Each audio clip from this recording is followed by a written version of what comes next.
السلام عليكم ورحمة الله. أعوذ بالله من الشيطان الرجيم. بسم الله الرحمن الرحيم. اللهم ارحمنا جلينا، اللهم ارحمنا، اللهم ارحم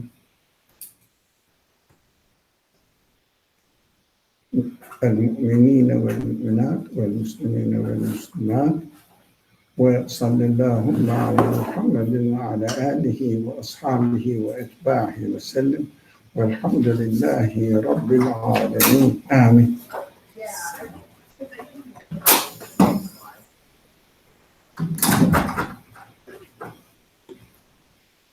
The previous discussions were about why the Quran keeps mentioning about the destruction of the previous people.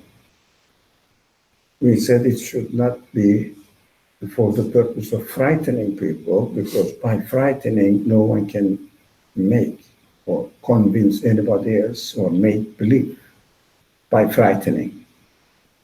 What frightening results in, think about it. If I threaten you, what happens to you? For example, either you accept that my idea is the best, otherwise I will kill you. I'm telling you this like this. What do you think will happen to you? You will feel resentful. Sorry? You will feel, I would feel resentful. Dreadful? Resentful. Resentful. No. No. Just a minute. Look at the case now. Either you have to accept my idea, or I will destroy you. I will kill you. Again, will you accept my idea, or what happened? No, I won't accept it. What will happen? I will just accept it on surface. Lip service. Say, oh yeah, I believe, you are right. But it will be what? False. Hypocrisy. So we have to be careful when the Quran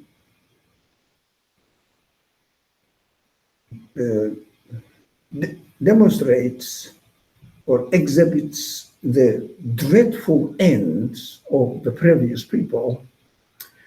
If I am scared by it, it never will end up in my word to believe in what the Quran asks me to believe. You get it? Right? So it cannot be the purpose of the Quran to frighten, to scare people. What do you think the purpose in the demonstrating the frightening pictures of the destruction of the previous people and telling me all this? What do you think the purpose can be?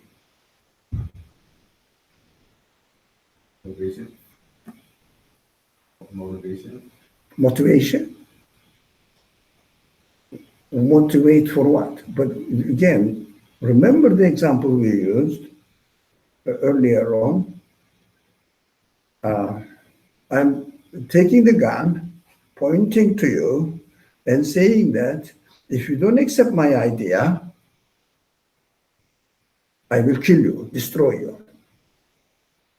Are you motivated to accept my idea? Will you be motivated to accept my idea? You see, I said no. Do you understand why did I say no? Yeah. Now, think about it more.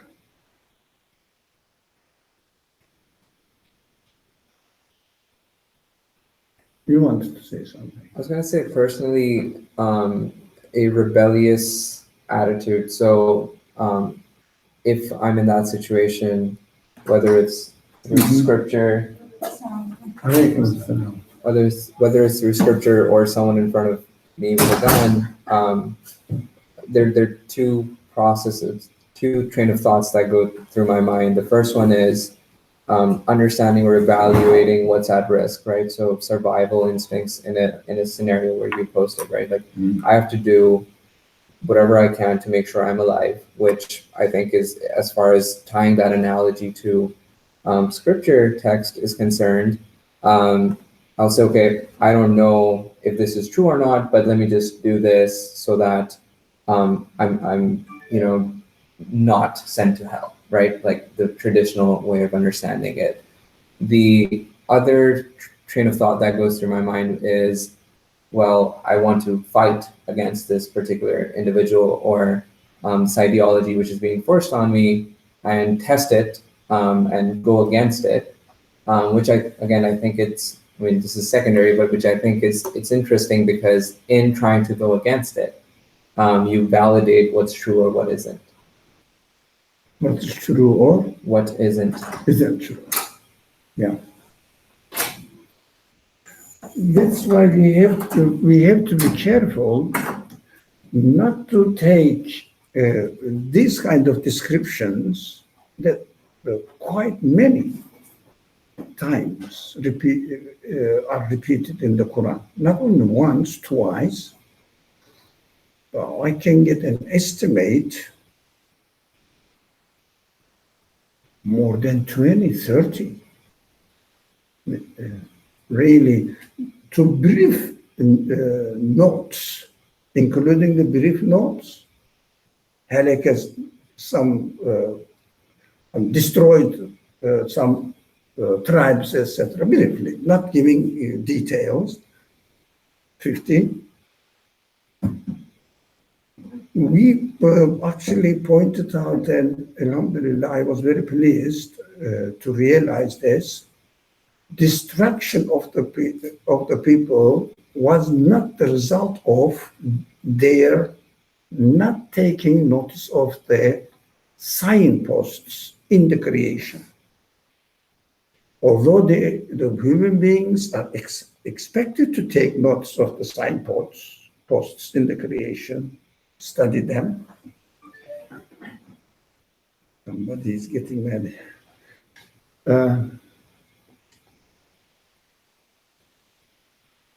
Not either within their being, they have signposts. We have signposts as well. Since we have signposts in our being, our senses questions through consciousness, because consciousness questions its own quality. Again, I think it is worth repeating. Consciousness means being aware of his being consciousness. Do you understand? I am conscious. I am aware that I am a conscious being. So I am aware that I have this feeling. I'm not acting. Apparently, seems to be animals are following their instructions within themselves. Apparently, we don't know. I don't know. But they may not be conscious of that. They are operating some qualities. They call it instincts. They may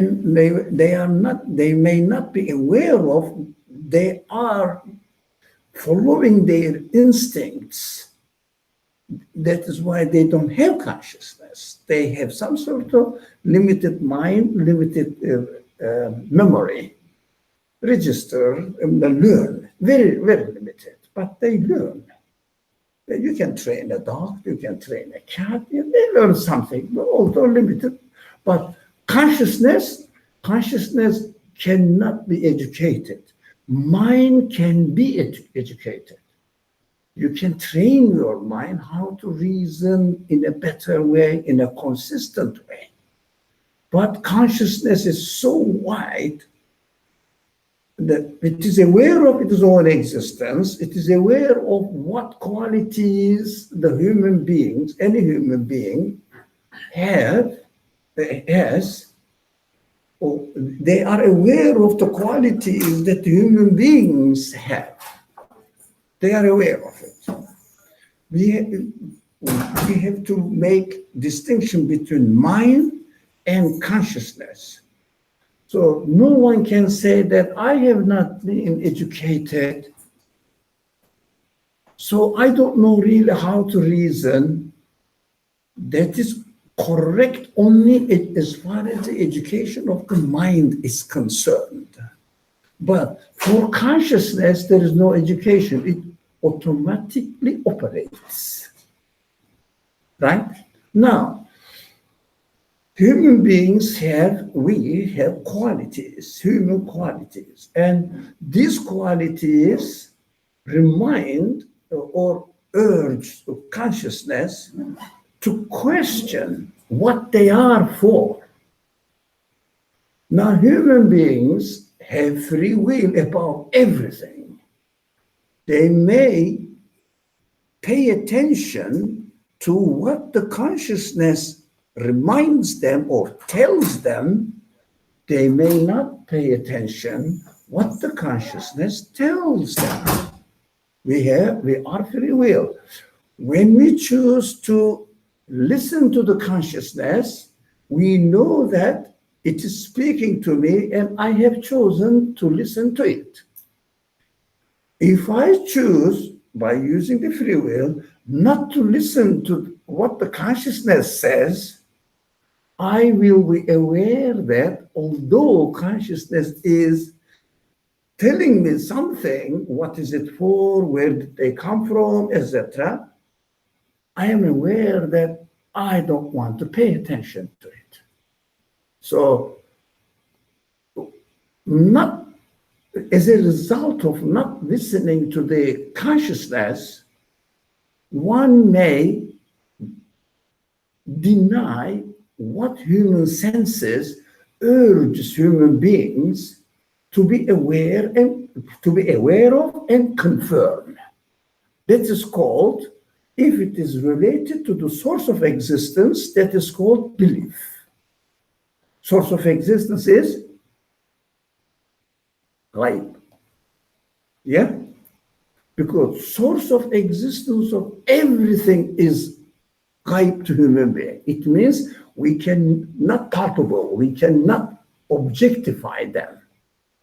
We only know their existence, the source of existence. Consciousness urges us to accept that I have to confirm what the consciousness brings to me.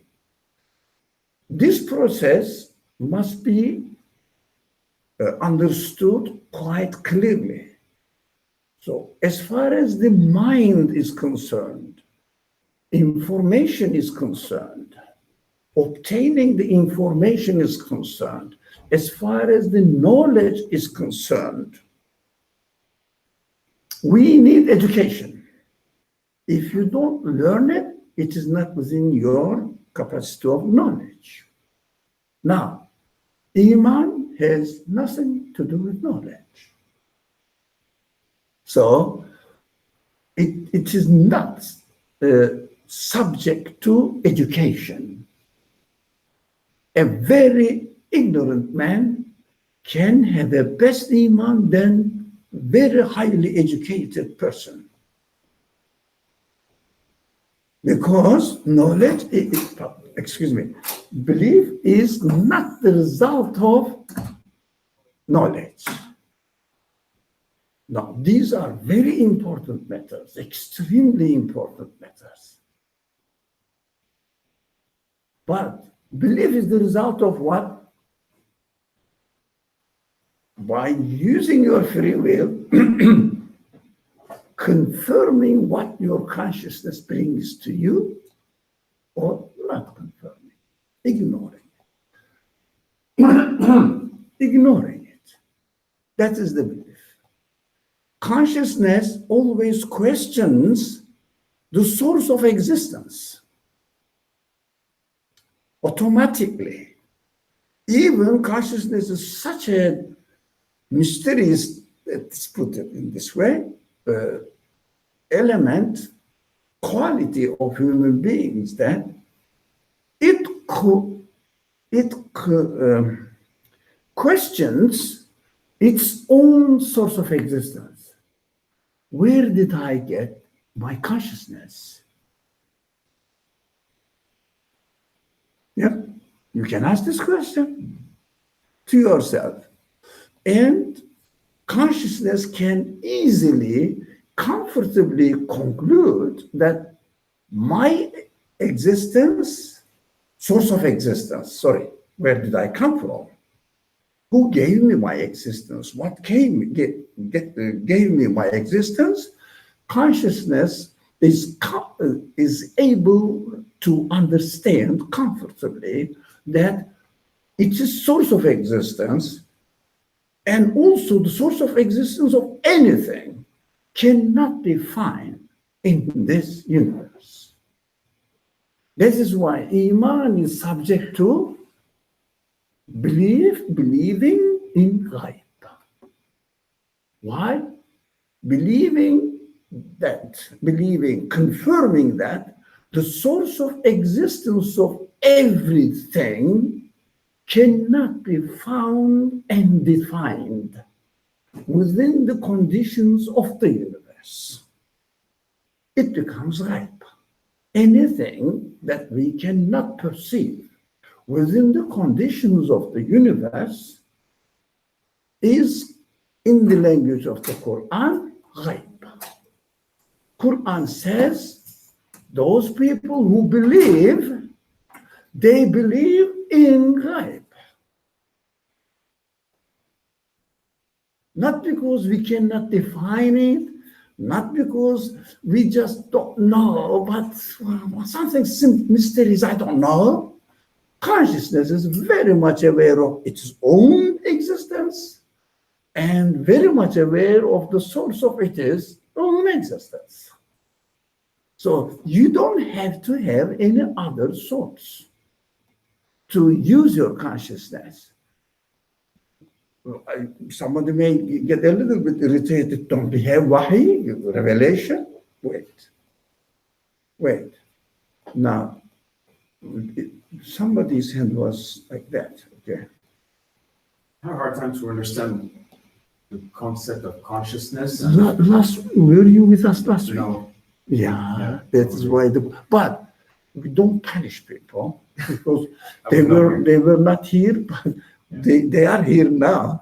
We appreciate, but the question most probably will come as a result of your absence from last week. Yeah. You said you cannot train consciousness. No, it's a trained consciousness. It automatically functions. But am I conscious all the time, 24/7? If you prefer to be. But free will comes from before consciousness. Now, consciousness is an element, the most important element of human spirit, human soul. It means human sight, right? Even the most important element in human sight, free will, is the boss. That is the source of responsibility. Otherwise, everybody, if we had not something, I don't tell anybody, if we hadn't have any free will, our consciousness will make us angels, would make us angels. That is so important. We have to understand what we are, how we work, which kind of mechanisms if you like. If you like, it is not a mechanic thing, but we have how they are, how they operate. Those people who live on this side. If you don't mind, just move forward. That's your corner, but it's better. But can I train my free will to be conscious more often? I mean, that is your free will. So there's a training. It is your free will. Free will operates. It is something that we cannot define. Actually, be careful here. these are very important principles. We cannot define anything.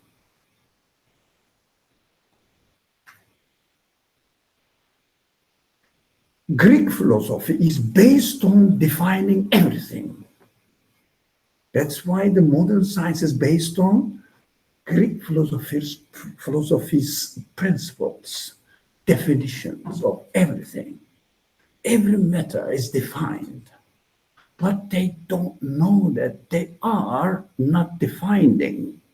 They are making a false point of reference, and then according to their own point of reference, they think they are defining it. I ask a question, but be careful. It looks like a philosophical class, but I don't mind at all. It is a very important point. We should understand that. We should understand that it is a very important point. But don't take it simple, very, very important. Can you tell me where New York is? Who can tell me where New York is on the globe of Earth? Where? New York. New York. You live in New York. Where is it? On the globe of Earth. Tell me. North America. Sorry? North America. North America. You see, point of reference is where the North America is. Question, where the North America is?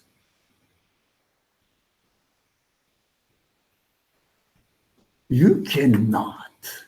You only accept some points of references, Atlantic Ocean, and the other ocean was Pacific Ocean, in between the land. Look, points of reference. And these points of reference are arbitrary to you. You make it up. Otherwise, you cannot, no one can tell me without giving points of reference where New York is. Definitely, we need points of reference. Definitions, the definitions of everything. For example, define yourself, where you sit now.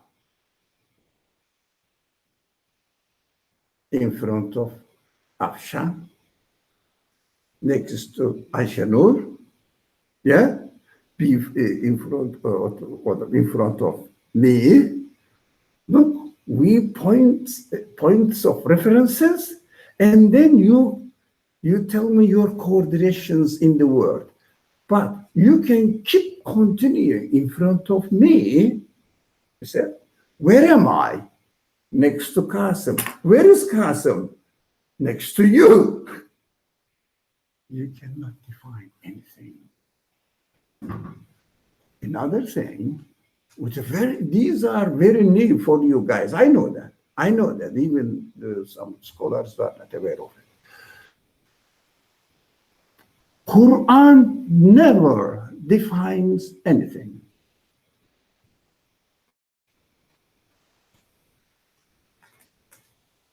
For example,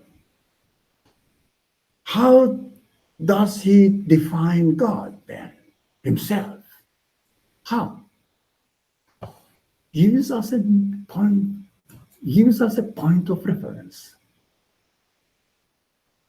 And we human beings can live in this world, practical life, only by assigning points of references for ourselves and then telling accordingly. Right? For example, where the New York State is on top of, New Jersey, and before,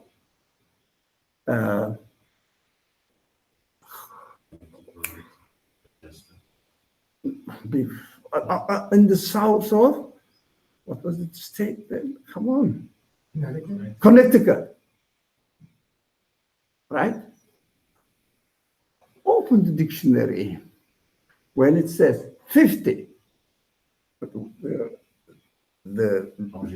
for 50, what it says, the number comes after 49 and comes before 51. Is it the definition of 50? It's nothing. It is nothing. Really. Quran says, I will give you a point of reference in order to define God for you. I will tell you something. I have a computer. Yes? You say, which kind of computer is it? Ask me. Which kind of computer is it?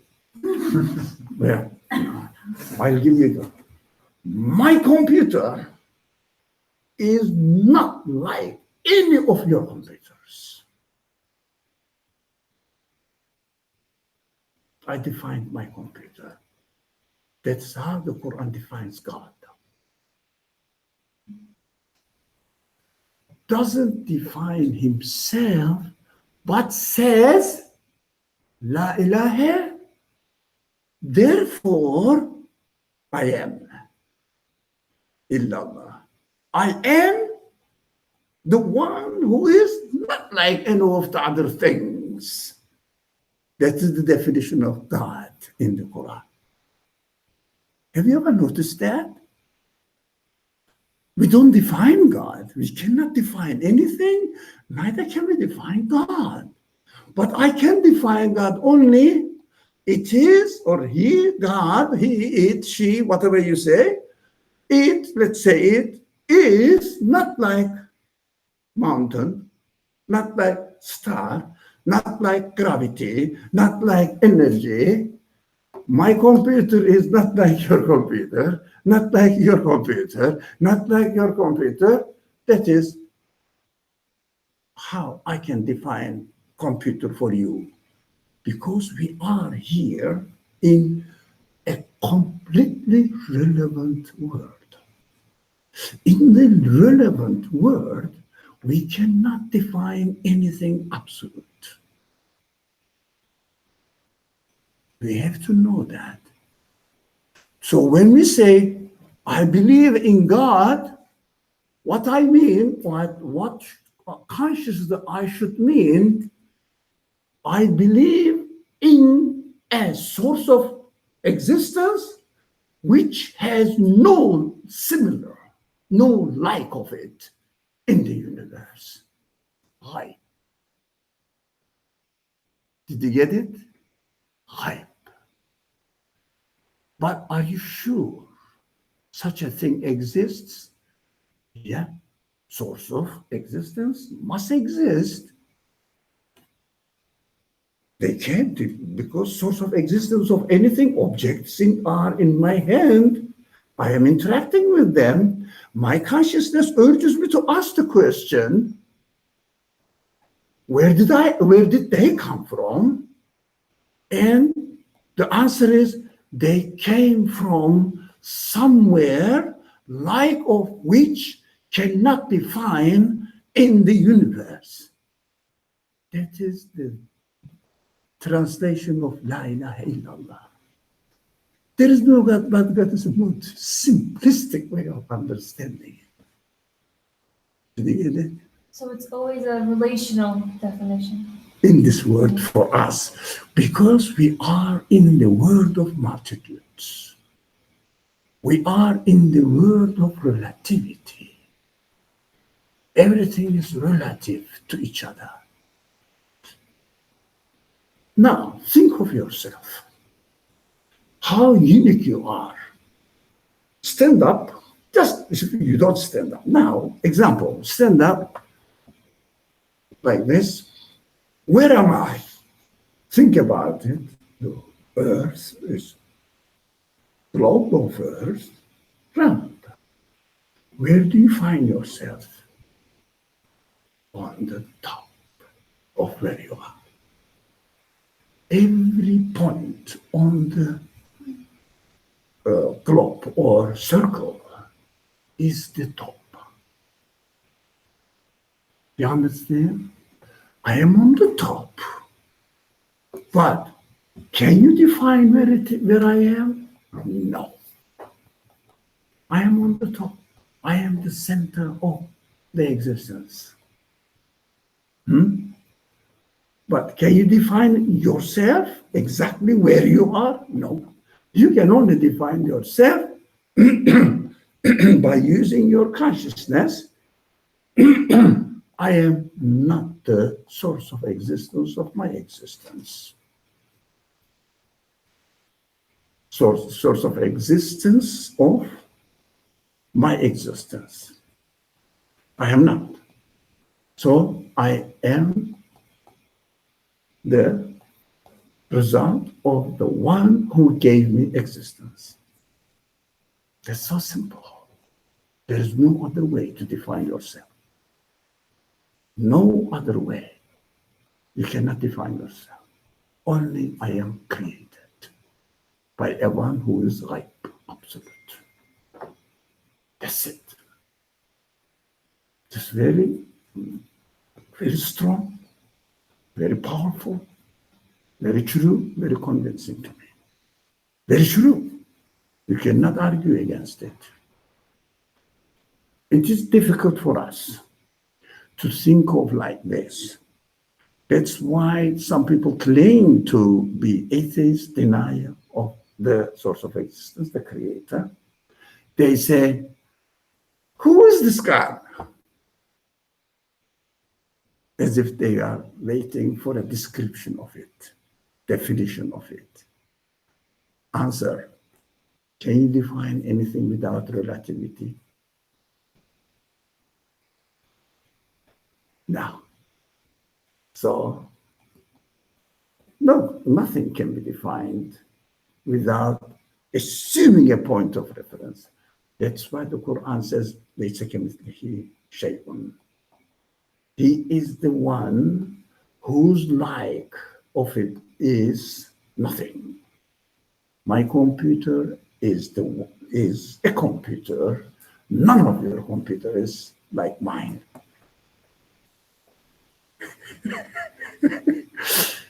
Yeah, because it is out of the content of the universe. Now, believe in ghaib means believe in the absoluteness of the creator. That is so comfortable to me. Yeah, it must be so. Never try to define God. Never try to define God's attributes. He is all powerful.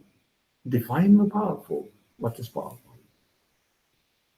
You have to say that it's not like me, that my power is limited. His powerful should not be limited. Again, my computer is not like your computer. Something else, something else, something else. You understand? You cannot define. Description of the qualities of God presented to us in the Quran is not definition of God. Again, every quality is mentioned, but the qualities are all ghaibi. It means pertaining to ghaib. It means all qualities of God must necessarily be absolute.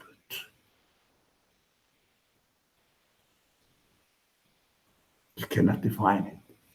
You cannot define absolute. You can define the objects of this world only by assigning a point of reference, which is your arbitrary choice. For example, we say that we are, let's say, latitude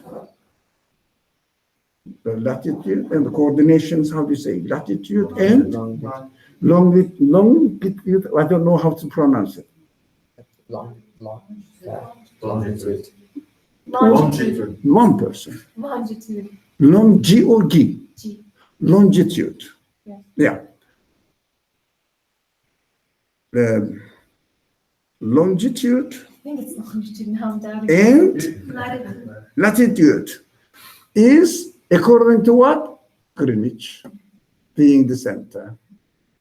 What is Greenwich? It could could have been Delhi. It could have been Tokyo. Yes, because the people, the scholars there working on this, the earth or studying geology or whatever, say that let's assume Greenwich, there may be, this place might have been their center, and then define everything according to their baseless assumption. There is no truth that Greenwich should be the point of reference. Eh? You understand? But we have to act in this world in order to define the objects based on our baseless, non-reality points of references, which has no reality. Greenwich, do you think that Greenwich is a better place than New Delhi? So that Greenwich is worse to be the point of reference for latitude and longitude. No, they are the same. So our references have no value. Yes. We mentioned your name with the, I was in somewhere, you went there, I'll mute. Yeah. So I understand we can't define God or the Creator because of the absolute nature of the Creator. Mm-hmm. And our ability to create reference points are relative at best. Yes. Fine. Does that, let's take mercy, for example, right? One of the adjectives used to describe the Creator is merciful. So we certainly cannot understand the absolute nature of merciful. That's beyond our comprehension. It's beyond anything we've experienced. So there's no relative marker to show what the Creator's mercy is. Exactly. So there is no like of it in the universe. But are we able to understand mercy as a concept? So I understand mercy here. Yeah, in the universe. existence of mercy as a concept. That's why we can comfortably confirm that mercy exists, but it doesn't belong to anything in the universe. It is ghaibi. You got it. So the mercy that I'm experiencing here, even a fraction of it, the source of it is absolute. Yeah. It's very, very beautiful. I mean, so clear, no confusion, no prejudice, no bias, just your own perception and having a confidence in your conclusion. Yes, it is true. That is called belief. The source of it is yours. So if the consciousness is aware of its own existence and aware of the fact that it must have a source of its own existence and that it itself isn't the source of its own existence, that it is aware that it needs to have a source of existence for itself. Right. That in itself, I guess this statement allows me to form a belief or be convinced of my reality, if you will. Existential reality. Existential reality, right? Not the reality is an object. Right. Yeah. So in this case, do I even need to experience anything and to make certain claims, or can I just be aware of, okay, if I exist, therefore I have a source of existence, and that's it, call it a day? Like, why experience anything else? Yeah. If I exist, therefore I must have a source of existence, and this source of existence cannot be of the nature of this universe. We keep repeating this phrase. This is extremely important. So it is ghaibi. How about your feeling? Your feeling exists, but let's say one feeling, well, for example, feeling compassionate to other people. No, you're feeling the compassionate in your being has a source of existence, and it cannot be the production of or the produce of anything of this universe. It belongs to a ghaibi source of existence. Use your all feelings, you find yourself with all your feelings in front of God, but you can only say, I am made by Him.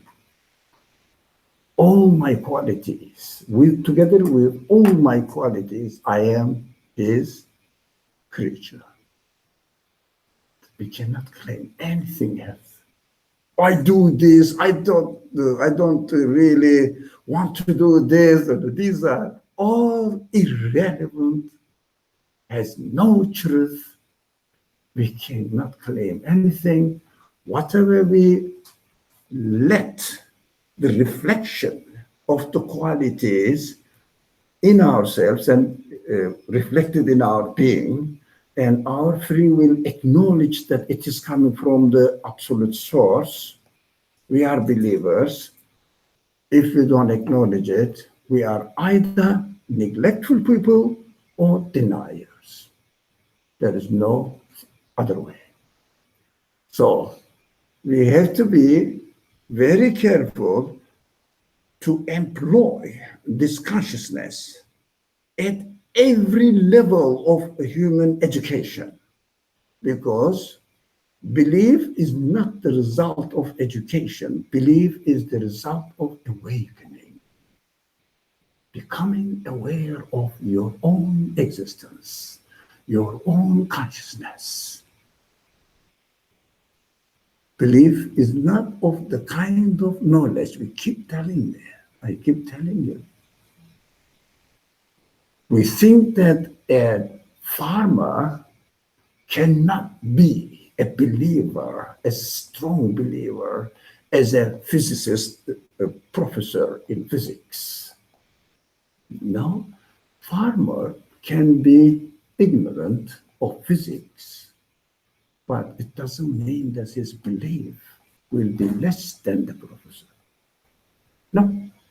But if the professor uses his information and by employing his consciousness prefers to free will, chooses to employ his consciousness, become aware of the manifestations, reflections of the sunlight, it becomes more surer about the existence of the sun.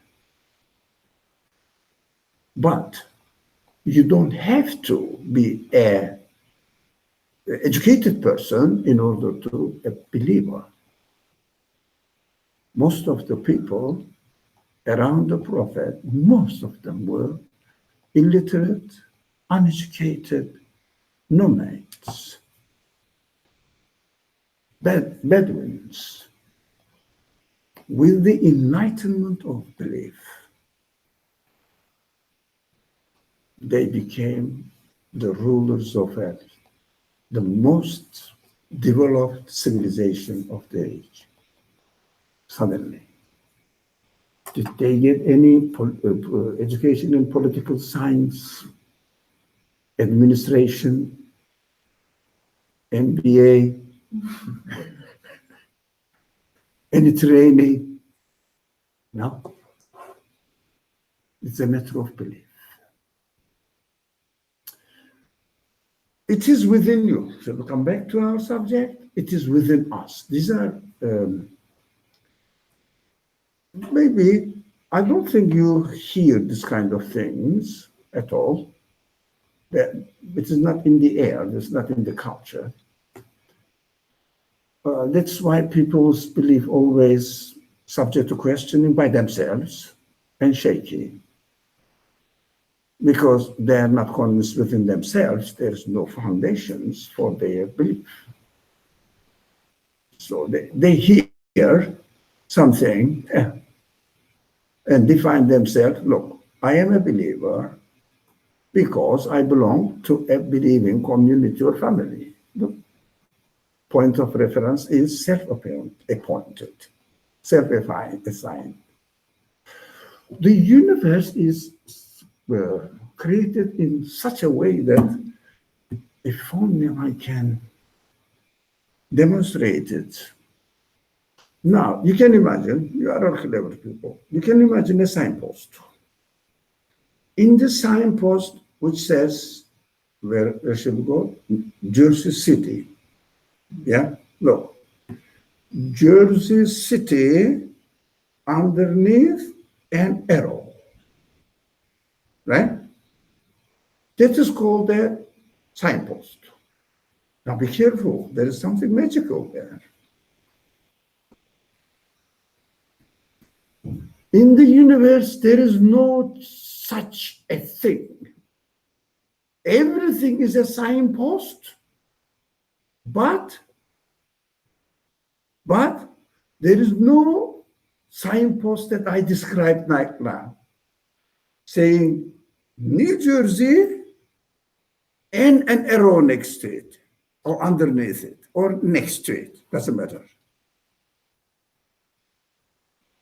How then?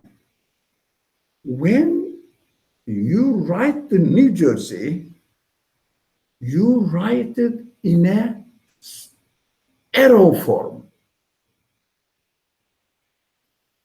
Write a New Jersey, if you are able to. New Jersey, it should have the shape of signpost. Everything itself is a signpost. It is not an arrow, an arrow pointing to New Jersey. And New Jersey is an independent name there. No, it is one thing, not two things. So whatever we encounter in this world, whatever encounter in this world, it itself is a signpost. You cannot, or you are not expected to assign a quality to it to, come on, be a signpost. The best example, everything is like that, but when we receive this sun reflections from the sun, the reflection of the sunlight is the signpost pointing to the existence of the sun itself. There is no duality. There is no duality. There is no body and soul, so that the soul will function as a signpost, as a arrow, and body will be another independent being. Everything in the universe is functioning directly as a signpost to its own existence as being in the absolute world. I come from an absolute world, everything. I come from an absolute world, everything directly without making any distinction. Everything is one, pointing to one, not two. If you get it, it is difficult. I know it's difficult because we are the products of Greek philosophy. Greek philosophy is based on defining the things first and having dual characters, meta and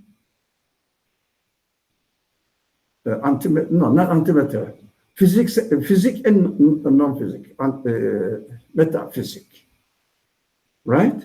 Yeah. In fact, there is no physics and metaphysics. Shall I tell you something? Again, something very strange today with the barakah of Ramadan. If you are hungry, you can think, oh, you're alive. the sunlight itself, every sunlight itself, as far as we are concerned, is the sun.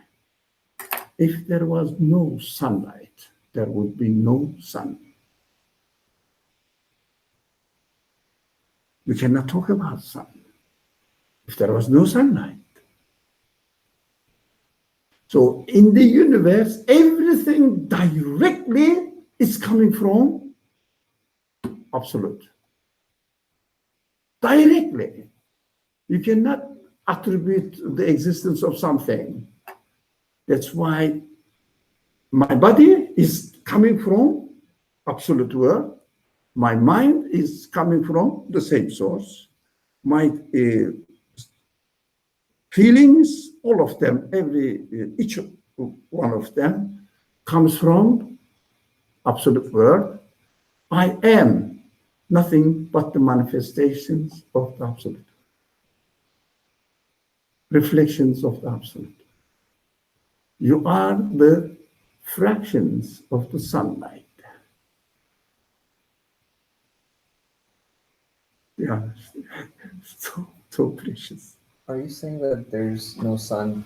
If I can't observe the sunlight, there's no sun because of having no point of reference, or because of the failure of it to fulfill its function? And I mean, what if I look at that projector, right? That doesn't emit any sunlight, and I can still. You keep telling this example, this analogy to us.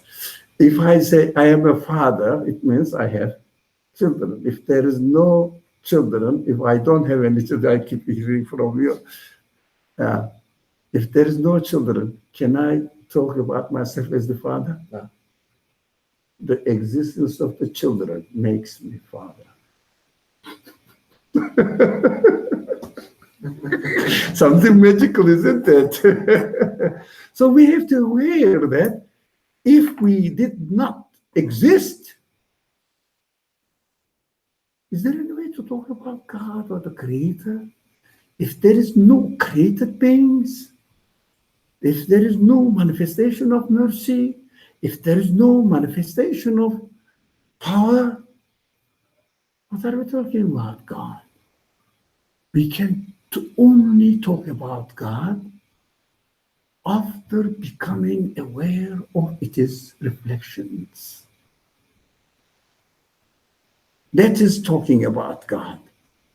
I have compassion. This compassion has a source of existence. It's not mine. I have knowledge. This knowledge comes from a source of existence. It's not mine. I have body. This body has a source of existence. It's not mine. What is mine? Is nothing. Right? Human beings are given the quality which is called in Arabic, ene, in the Quranic language, ene, in this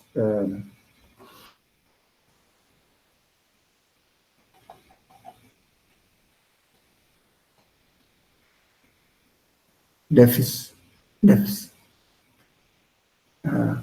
me.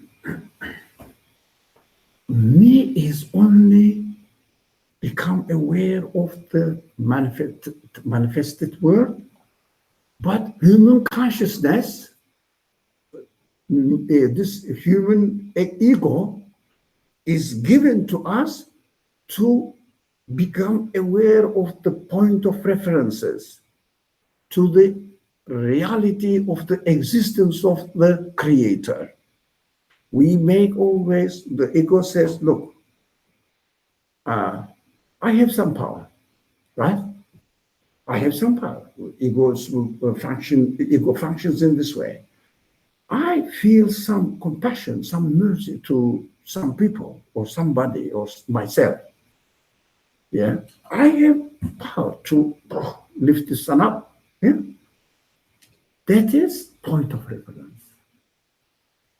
And okay, my Creator must have, because these qualities must have a source of existence.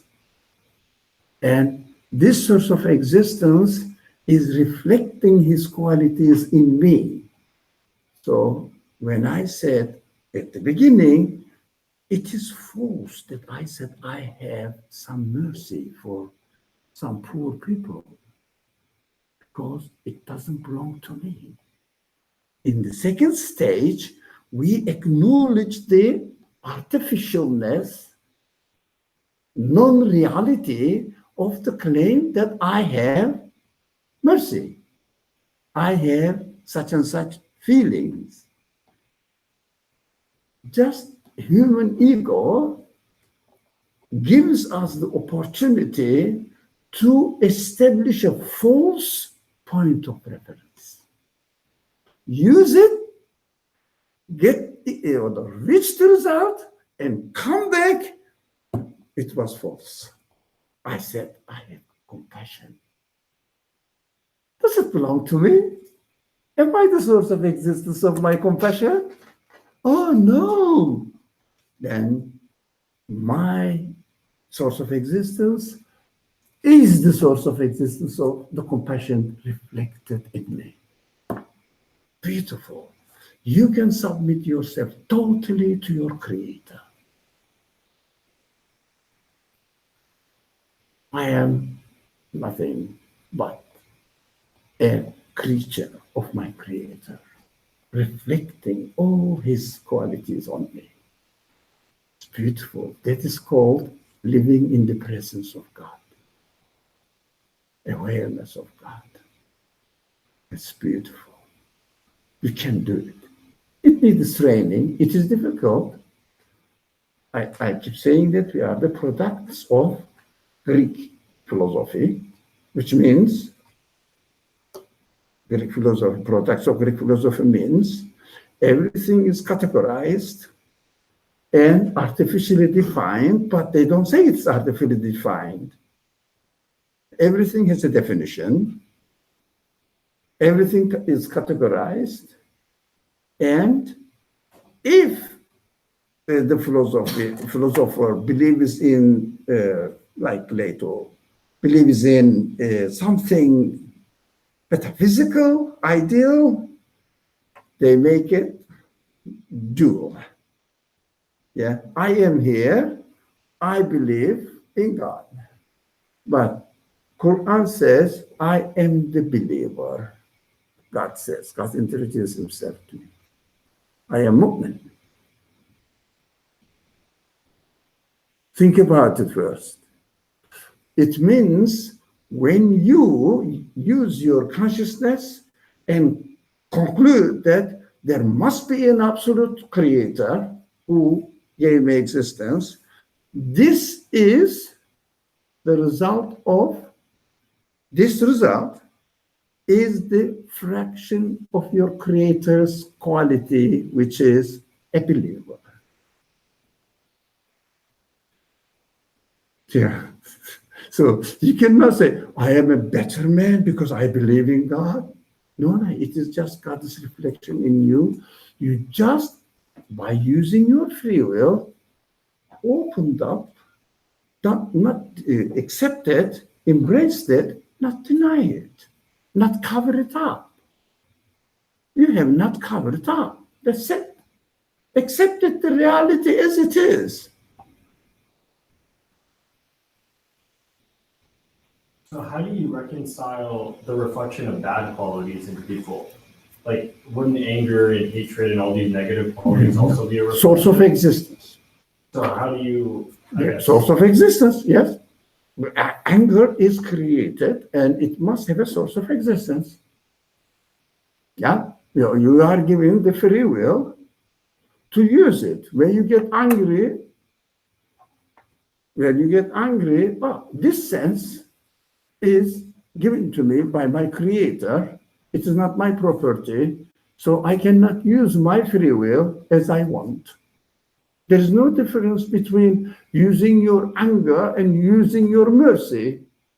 This, if you feel, let's say, I feel loving relationship with my friend, merciful relationship with my friend, and another person here, I am angry with him. Now, in both cases, my sense of loving relationship belongs to the Creator, not me. My sense of hatred, anger to another friend here belongs to him. I am given free will to use both of them equally the same in my name or in his name. It is his property. Can you use anger, his property, by abusing it? You can abuse using your mercy, attributing it to yourself, saying what? I am merciful. I am a good man. I am a charitable man. You see? What does it mean? You appropriate it to yourself and deny the source of it. You declared yourself as the source of existence of this, and the Quran says you are following your ego. Ego is given to you as to be used as a point of reference, but you appropriated it to yourself, saying that I am the powerful one.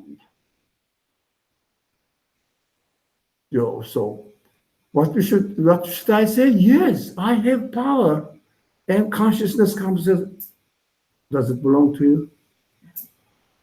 Did you create it? No, it belongs to someone who has given existence to your power. It is not mine. So it is his property. I cannot use it as I want. This is not my property. So you cannot use your mercy without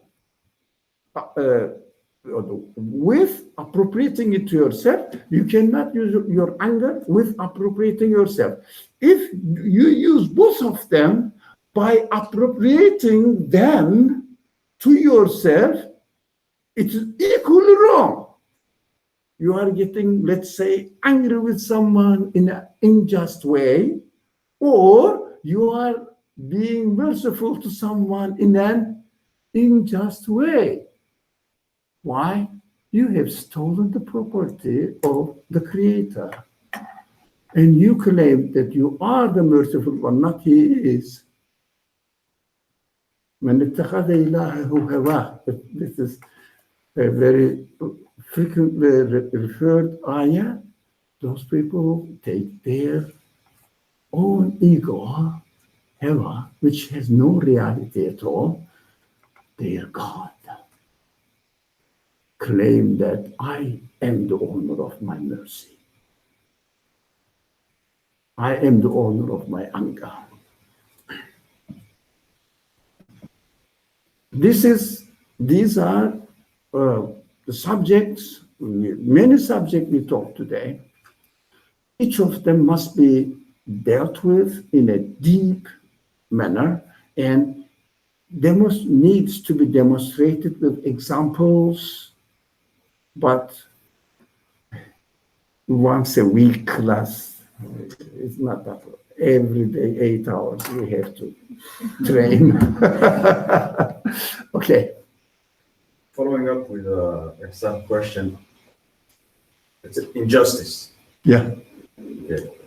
So injustice is not, can I say that I cannot appropriate that and say, okay, it's coming from the creator, from the source? Now, this means, stop. Yeah. I know where you are going. Injustice is abusing your sense of justice. Nothing else. Misusing, abusing your sense of justice. That is injustice. Injustice is lack of justice. Injustice doesn't have an external existence. Lack of justice. So anything wrong, for example, denial is, in fact, lack of belief, confirmation. Denial has no reality. Let's say, simple example, 2 + 2 makes 4. Yeah. If I deny and say, 2 plus 2 makes 5. Do you think 2 plus 2 makes 5 has an external reality? No. There is no such thing. That is exactly the same. Claiming 2 plus 2 makes 5. It means denying the fact that 2 plus 2 makes 4. I don't want to accept it. You are free. You are free to say it. When you say 2 plus 2 makes 4, it is a reality. And you can comfortably prove it, confirm it, experience it. 2 plus 2, if you say 2 plus 2 makes 5, it has no reality. You cannot confirm it, you cannot prove it. Denial cannot be proven. It is just an option in front of human beings. You can just say no, but say, here are the glasses. Ask me, like this, let me put here. Are there any glasses on the table? Any glasses on the table? If I say no, what happens? Okay? No. Does it have any reality? Huh? Can you have an object or anything existing that there is no glass on the table while the position is this position, this setting exists? Impossible. You cannot demonstrate denial. But ask me again, are there any? Are there any glasses? Yes. Very simple.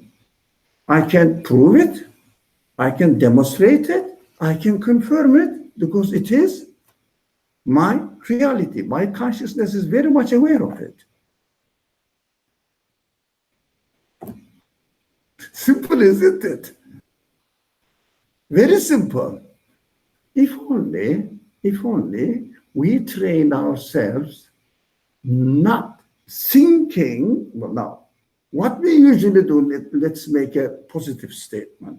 What we usually do, we are trained in thinking in the secular philosophies, which is named generally Greek philosophy. Yeah. And when it comes to religion, there is no base, there's assumptions, acceptance. They say, scholars say, I have to accept, I am accepting it. That's why our belief is always shaky. No base. Our thinking goes with secular way of thinking. Our belief goes with imitation. Do you understand? That's why we need a long-term training to get rid of this dust or rust. This is rusty. Our core, our ore, or the iron, how do you say, ore? Our ore is there, but it's rusty. How can you get off rust? If iron is rusty, what do you do? The best way of cleaning the iron from the rust. Coca-Cola. Coca-Cola. Burning it. Putting it into fire. Fire consumes the rust, but not the iron. Do you see the wisdom in the language of the Quran that hell is described as fire? Nar, to burn the rust. What a beautiful analogy describing the hell. If you don't want to be put into the fire, so that your rusts will be cleaned off. Don't get rusty, man. Work. If the iron continuously works, have you ever seen that the running train, not tires, they are, I don't know how do they call, wheels, ever get rusty? When they get old, they put somewhere. When they don't work, they start getting rusty. When we don't use our human qualities, they become rusty. And they need to be cleaned. Don't you want to clean your rusted iron? Yep. Okay. You have something? Do you still have the question? Yeah, but I can wait. Okay.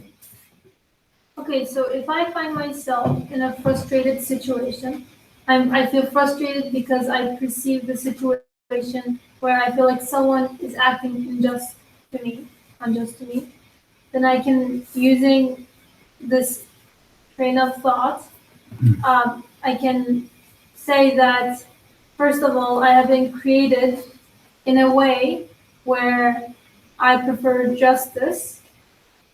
And also, in this particular situation, whether or not that person has used their free will In the wrong way. in An abusive way. abuse their free will, the creation of that experience itself is just. Yes. Which then gives me ease, because even if I feel like an injustice has been done to me, I feel like the creation of that event itself, there is justice. I know. I'm guessing where you are going. It is a beautiful description in the Quran. If you are killed in the war, why bother? Those people who killed you, they did injustice. They rusted the abusive use, they rusted their human qualities. They will get the punishment. And what the Quran says, they are the killer, you are the murdered, what do you say? Martyr? No, that will come later on. You are the one who is murdered. How do you say? Is there any way? Killer. You are the killed. Yeah. Quran doesn't say that. They are the murderers. You are the martyr. Yeah. You and I shouldn't feel frustrated because my level of existence has been elevated to a status of a martyr, and the promise that anybody receives injustice, God will reward him a status in him, in Allah, how do you say, in his presence, the one who should never worry about anything. Because I gave the world, created the human beings, gave the opportunity to human beings to use their free will in a justice way, in a just way, or in an unjust way. That is my project. I will take care of you. Do you understand? That's why the people who are subject to injustice, they are martyrs. They are not killed, maqtul. They are martyrs. Now the Quran says, why do you bother? I give you the best status. Tonight.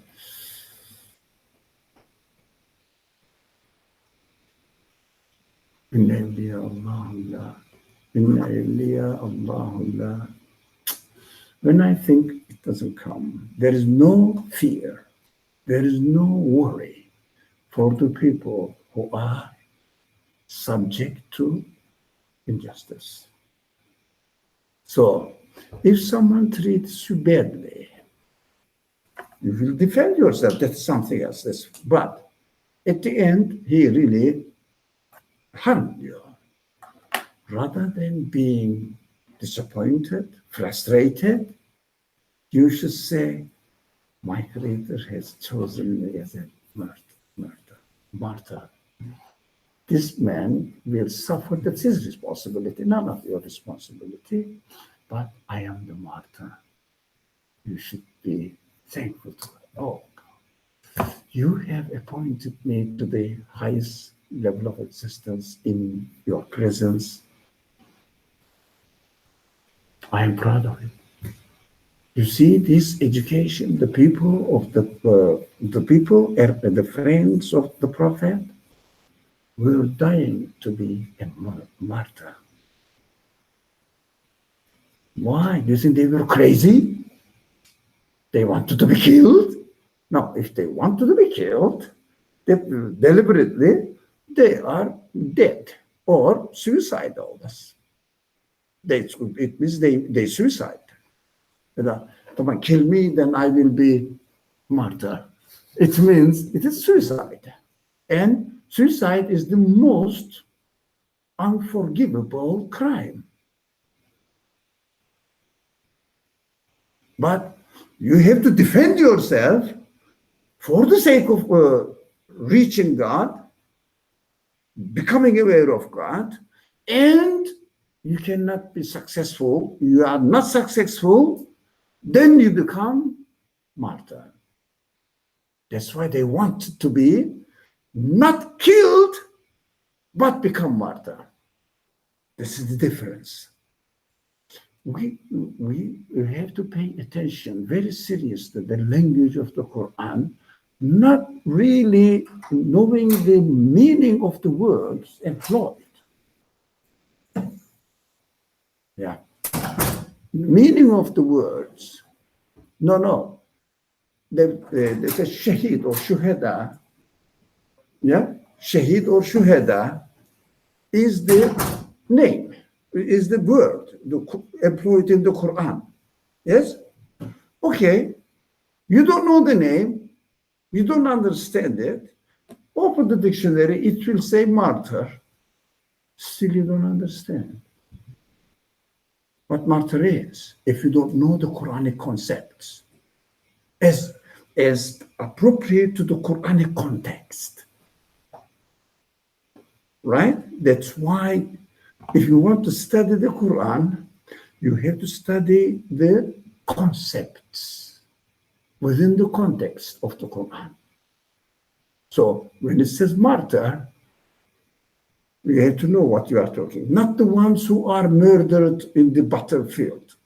No, not necessarily limited that. Somebody treats you in an injustice way and you cannot defend yourself. In that point, in that moment, you are a martyr. Why do you feel frustrated at all? You should be thankful. Go home and pray 2 rakah in order to express your thankfulness that somebody beyond my free will treated me in an injustice way. That was your creation. I know you are going to reward me immensely. Thank you.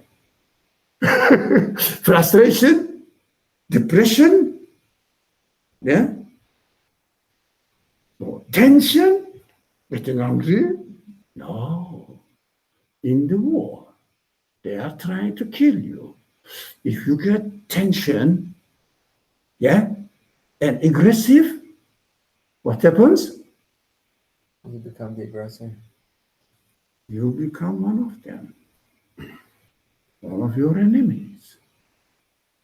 No tension, no anger.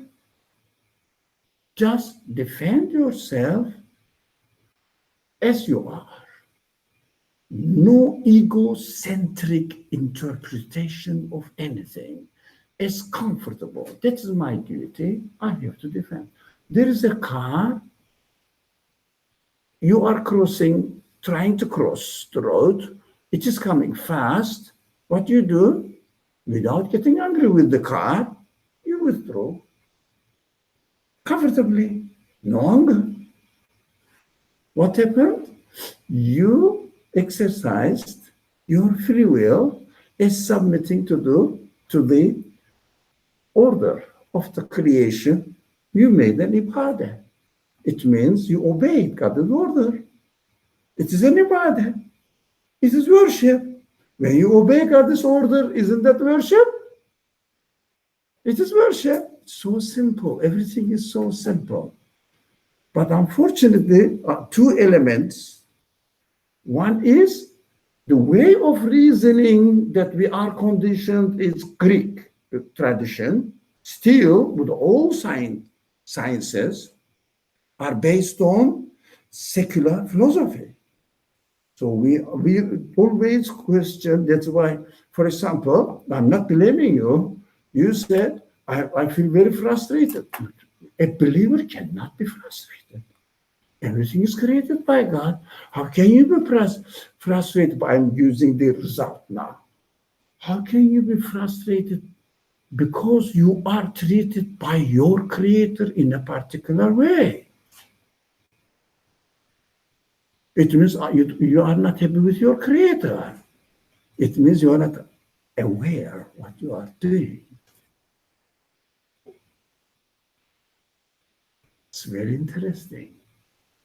Though this kind of vocabulary, for example, I feel frustrated, I feel depressed, I feel tension, I don't feel comfortable. Yeah, I am always like this, unhappy.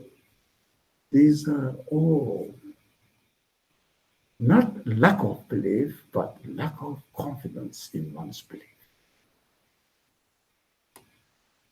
Otherwise, Alhamdulillahi ala kulli hal. Egyptians translated. Yes. Alhamdulillahi ala kulli hal. I praise to God who creates everything. Whatever I am subject to, I only don't get angry with God. The frustration is getting angry with God. I am thankful for it. Definitely he will treat me with his justice. What a comfortable life. Huh? What a relaxing life. Huh. Your question, and we have to watch out. So I guess my question is simple. So earlier when we were talking about how we use relativity or points of reference in this universe to, I guess, define or understand anything else, am I guess, in my own existence, am I not using myself as a point of reference to confirm or affirm the source of existence? And if I am, can I actually confirm that there is a source, or can I confirm the necessity in there being a source? Which I think there's a difference. One is claiming that I know, versus the other is claiming that there is no other possibility, so there must be, but I don't know. I don't know. That's the second is correct. Okay. There's what we believe is this. Belief is certain. Knowledge is not certain at all. Knowledge can happen only by using false points of references. So it must be clear for those people who have been from the beginning of this class. But belief is the reference to the absolute, the existence of absolute. It is certain in any case, because any case means any type of creation. Any type of creation means pointing to it is absolute source of existence. That's why the things don't have dual character. Things have one character. Their being is the signpost to the necessity existence of their creator. It's very important. Now, these are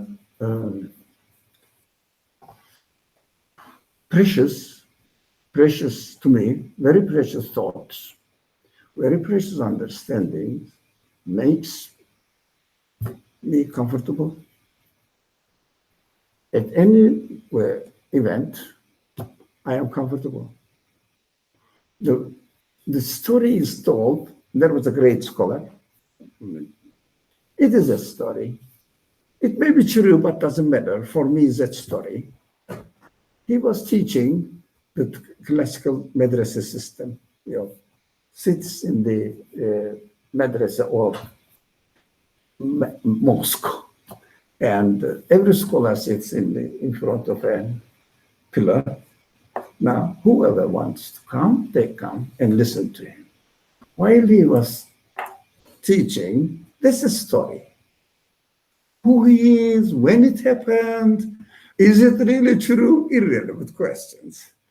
Somebody came and said, the scholar was a merchant. He had what example, I don't think it's true. He had some ship.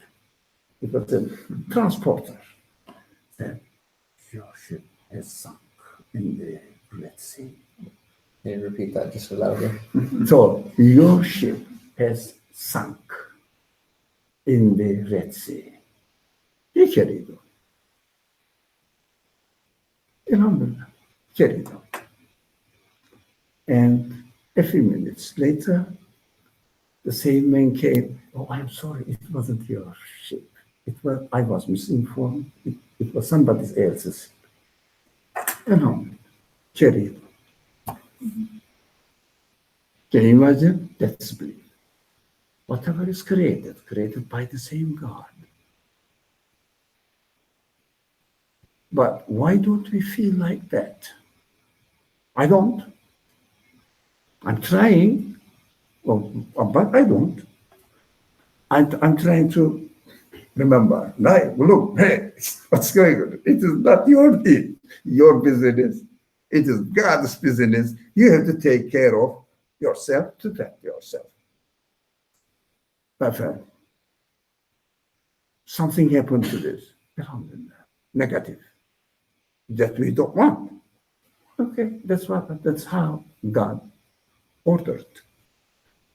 The famous expression is El Khayru. Well, for those people who know Arabic, El Khayru fi makhtarahu Allah. Whatever Allah has chosen, that is good.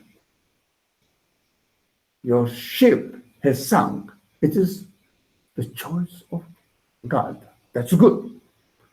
And the ship has not sunk. That is the choice of God. That is good too. Equally good. That's what we have to understand. Although I'll try my best not to let my ship sink, but if it is created, alhamdulillah. If it is created, my responsibility to use the free will is different. That I have to use it, but the creation is the result. That is called qada, not qadar, but qada. Qada means execution. Yeah, you try, but to save the ship, but ship sinks. Yeah, you have to try within qadar. It was order of the universe, but the result, ship sunk.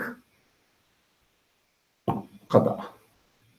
And that is God's decision. No, difficult, isn't it? Why? We have not been trained. We have not been trained.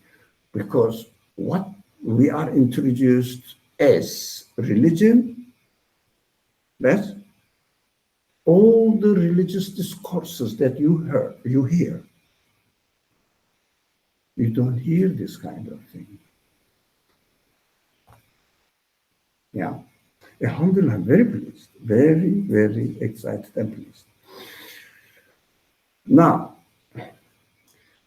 if someone doesn't use his consciousness and doesn't believe in God, God is so merciful. Really, God never destroys these people. Last week, we talked about it. I'm just recapping. Only after the Prophet comes, verbally explains what the universe is conveying the message. Which kind of message the universe conveys, which kind of message the human reality conveys, presents to human free will, choose which one, and speaks out, reminds them, use this, you have this. Yeah, you have a $100 in your pocket, use it and don't die of hunger. But you have $100 in your pocket, but you are not told, but you know, but you are not reminded verbally as a human being. You don't get destroyed in this world. Only after the prophet comes, then you are destroyed. Now, the example of it, practical example of it, can I use your case as an example? You said, sometimes I get frustrated. But if you use yourself perfectly, you would understand that you wouldn't get frustrated. But you didn't use it. Now, after you hear that frustration is a secular concept, has no reality at all, if you still insist, you will be destroyed. After the third venom channel comes to you, then what you do now, I'm not going to come to this man's class. He doesn't allow me to get frustrated. He doesn't allow me to justify my mistakes, right? You will be destroyed means you don't come to this class anymore. You don't listen to the prophet now, and the message he comes with, you will be destroyed. Otherwise, people are not destroyed. They don't feel the pain of unbelief. After the prophet comes and tells them, if they take either a defensive position, defensive means defending their negative, wrong attitude, or offensive position, attacking the prophet, trying to shut him up, the result, they will be destroyed. It means they start feeling the pain of unbelief before they don't. That is destruction.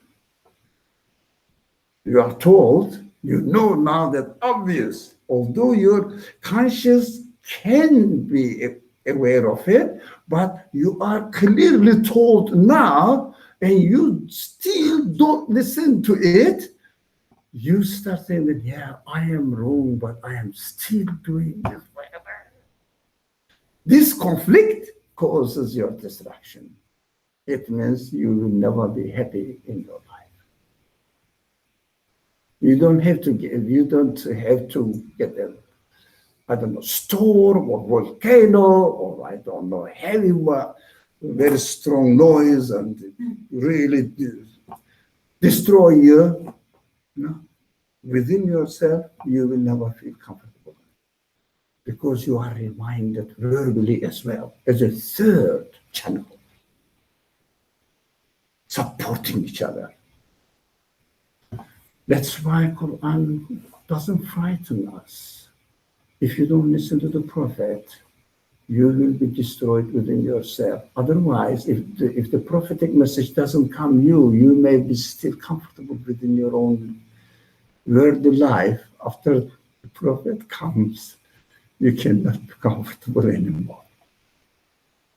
You start feeling the pain. Because now everything is obvious, verbally explained and presented to you. If you say, I'm not going to listen to the prophet at all, he's a stupid guy, he's not for me, that is killing the prophet. They murdered the prophet. You say, no, why do you tell me? I have never murdered any prophet, and I've never seen any prophet. Yeah? No. You murder the prophet if you just throw him or throw the message he brought to you away from your life. Finish. Killed, as far as you are concerned. Now you are the murderer, killer of the Prophet. Inshallah, next week, we don't know, watch out for the email. There's a possibility that we may not have a place to hold the class. If they have it on the fifth floor, is there anything going on in the IC? Sure. Okay. We are allowed to use the room today here, but if they have the iftar organization on the fifth floor, there is somebody already assigned to have the discussion there, and we are not allowed to use the fourth floor because they pay. Now they pay for the fourth floor today, and they use the IC, the masjid, because it is open here, we use it, right? But in the fifth floor, it is not possible. There is no spare room like this. But we don't know. Let's see. Inshallah, watch out for the emails. Did you get all emails that the 465 room is available? Something you are aware of it? Yeah. Inshallah, we will work on it together. How many minutes do we have for the? 3-4 minutes? Yeah. Next week, if Allah gives us the opportunity, we will start from the verse here, and we won't go back to this subject again. The destruction of the previous people and the description of their destruction in the Quran is not to frighten us, but just a warner. If you throw the Prophet away, the message of the Prophet away from your life, if you don't take lesson, if you don't take most of his explanations, you will find yourself in torture. You will never be comfortable and happy in your life. Yeah, stress, depression, all this Prophet, the psychological problems. It is inevitable.